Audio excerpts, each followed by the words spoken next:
mau dusu-dusu. Menusuk orang menusuk.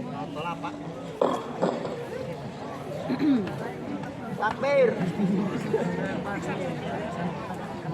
Kita renungkanlah jawaban ini. Sederhana, doa tidak didengar Tuhan, permohonan tidak dikabulkan olehnya. Tapi kalau kita memenuhi kepada renungan yang lebih jauh, kemalangan apa yang lebih besar selain daripada kalau Allah sudah berpaling kepada kita dalam hidup ini? Allah sudah masa bodoh sama kita. Kemana lagi tempat kita bernaung? Kemana lagi bumi tempat kita berpijak kalau Allah sudah berpaling dalam hidup ini? Kemana kita? Itulah kemalangan yang paling besar dalam hidup ini. Sementara kita berlea-lea, saking angkuhnya dan sombongnya teman-teman, merasa tidak ada kewajiban kepada Allah. Kemalangan itu, menurut kita kemalangan itu kehilangan jabatan, kemalangan itu kehilangan harta benda, kemalangan itu kehilangan orang yang kita cintai. Allah berpaling dalam hidup kita, gak pernah kita melakukan evaluasi. Nah, apa yang menyebabkan hati itu jadi mati sehingga tidak ada getaran yang nyambung ke aras, yang menyebabkan Tuhan berpaling dari kita? Ada beberapa hal yang menyebabkan hati jadi mati. Imam Hasan Al-Basri menjelaskan,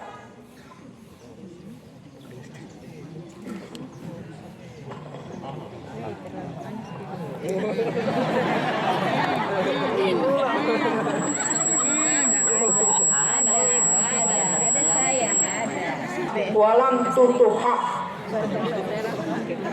kamu kenal Allah tapi haknya kewajibanmu untuk tidak pernah kamu laksanakan. Bagaimana hati tidak jadi mati? Kenal siapa pencipta alam semesta? Allah. Siapa pencipta lautan, gunung, sungai? Allah. Siapa pencipta langit dan bumi? Allah. Siapa pengatur segala-galanya? Allah. Sholat apa tidak? Tergantung kebutuhan. Kan seperti itu. Kamu kenal Allah, tapi haknya untuk disembah, kewajibanmu untuk menyembah, gak pernah kamu lakukan. Bukannya simpel saja, Al-Fatihah saja teman-teman mengajarkan iyyaka na'budu wa iyyaka nasta'in. Hanya kepadamu kami menyembah dan hanya kepadamu kami memohon pertolongan.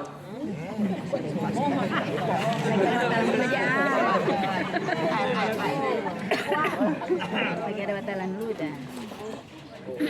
Ya begitu. Tartibul kalimat, nabudu atau baru ia akan nastain. Kalau nabudu terlaksana, nastain pasti tosker. Kalau ibadah beres, pertolongan pasti datang. Doa didengar, permohonan dikabulkan, munajat diterima. Kenapa? Nabudunya beres, maka nastainnya nikmat. Kalau hati dia mau mati, jagalah pengenalan kita kepada Allah, tidak diiringi dengan pendekatan kita kepada Allah. Bagaimana pun cara mendekatkan diri kepada Allah, logika saja. Mau dekat dengan presiden, harus mengikuti protokolnya. Mau dekat dengan gubernur, harus mengikuti protokol yang dibuat oleh gubernur. Gak bisa dengan gubernur dengan menggunakan peraturan sendiri. Mau dekat dengan Allah, bikin metode sendiri. Dengan jalan melamun, duduk madep gidul, bengong 4-5 jam. Mau dekat dengan Allah, ikuti aturannya, bukan dengan cara membuat sesuatu sendiri.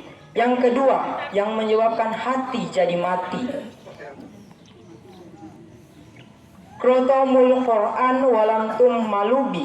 Kamu baca Al-Quran, kamu dengungkan Al-Quran, kamu sanjung Al-Quran, walam ta malubi, tapi isinya, ajarannya tidak pernah kamu laksanakan. Isinya, ajarannya sering malah diinjak-injak.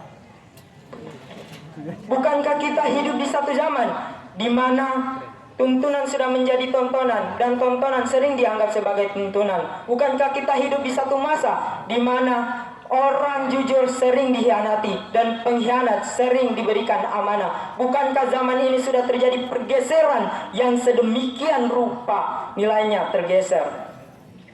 Hati jadi mati. Sama seperti kita dikirimi surat oleh orang yang sangat kita kagumi. Kita baca surat itu siang malam, kita ceritakan kepada orang, saya dikirimi surat. Tapi perintah yang ada dalam surat itu tidak pernah kita laksanakan. Saya percaya betul orang yang